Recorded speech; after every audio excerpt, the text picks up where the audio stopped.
When asked at Sunday's debate to name something she respects about Donald Trump, Hillary Clinton praised his kids, calling them incredibly able and devoted. Of Trump's 5 children, Ivanka Trump is most often in the spotlight. She's one of her father's closest advisors. Over the weekend, though, newly uncovered audio of Howard Stern's radio show shed light on the way that Donald Trump has talked about his daughter's body over the years. Deborah Farrick tonight reports. Thank you, everyone. Donald Trump has every right to be proud of his daughter. Ivanka is a successful, Ivy League-educated businesswoman, author, and mother. She's now helping run his campaign and introduced her father at the Republican convention.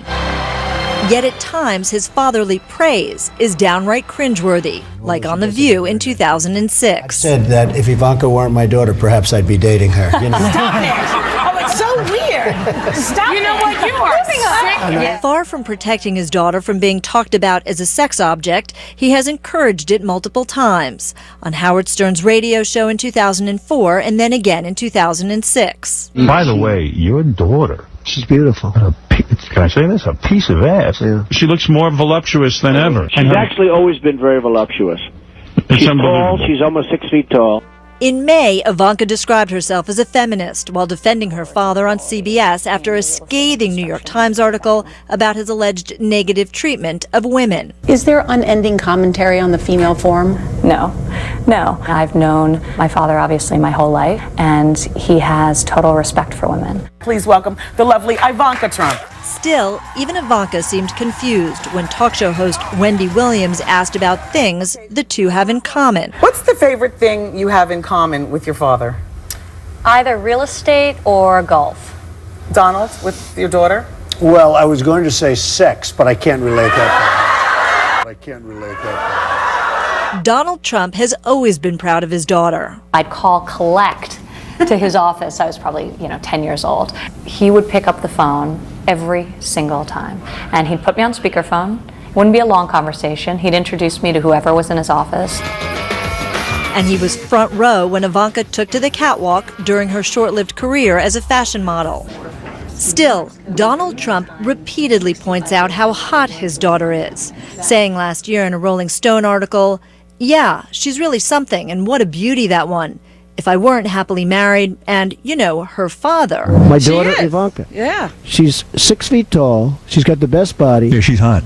Anderson, Ivanka continues to defend her father and has said he is not sexist. Earlier, her Twitter account showed a little heart liking an article about her father's decade-old comments to Howard Stern.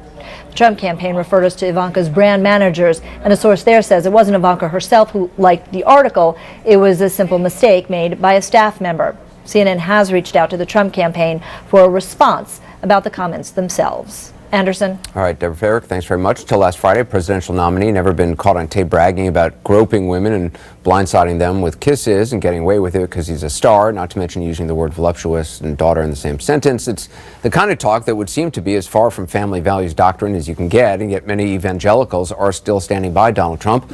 Russell Moore is not among them. He's president of the Southern Baptist Ethics and Religious Liberty Commission. He joins me now. Dr. Moore, thanks so much for being with us.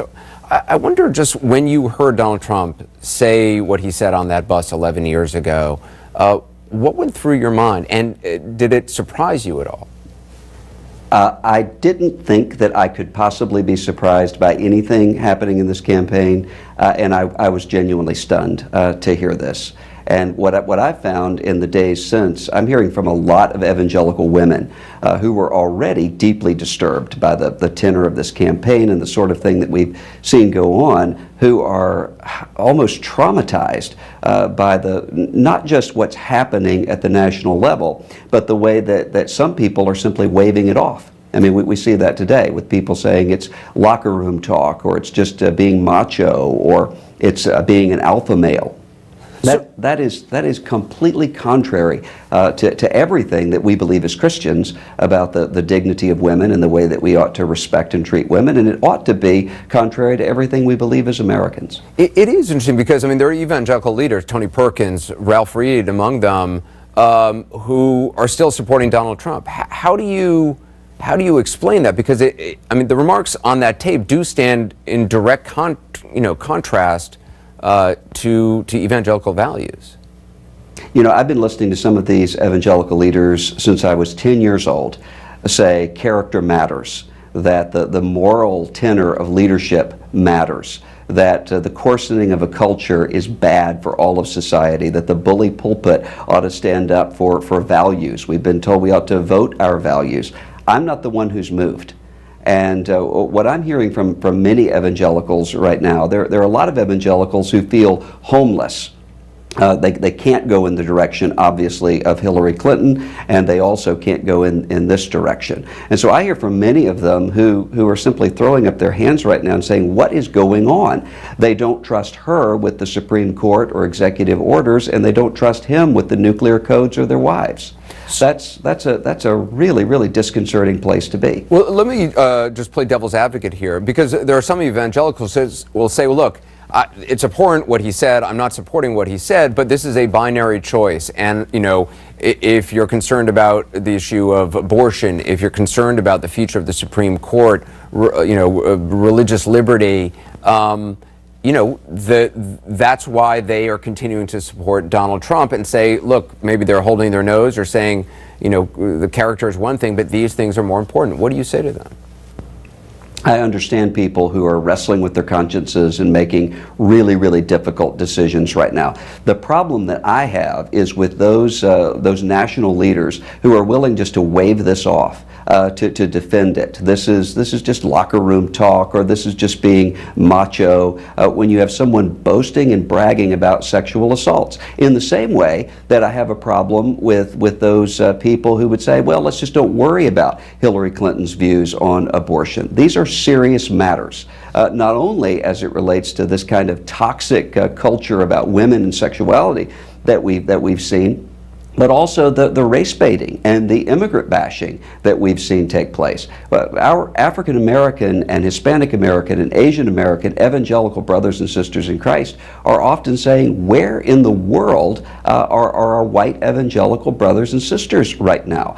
And similarly, we have many evangelical women. One evangelical woman who faced sexual assault not many years ago, who said to me, how are we going to expect our young girls and women to come forward when they see Christian leaders on television saying, well, these are just words? And that's especially true when what we saw from the candidate himself is not, I apologize and I'm sorry and this is how I've changed. We saw at the debate Sunday night a waving away of these things. It's just locker room talk. It's just words. Now, we've seen that with Hillary Clinton as well when it comes to issues of emails and other things.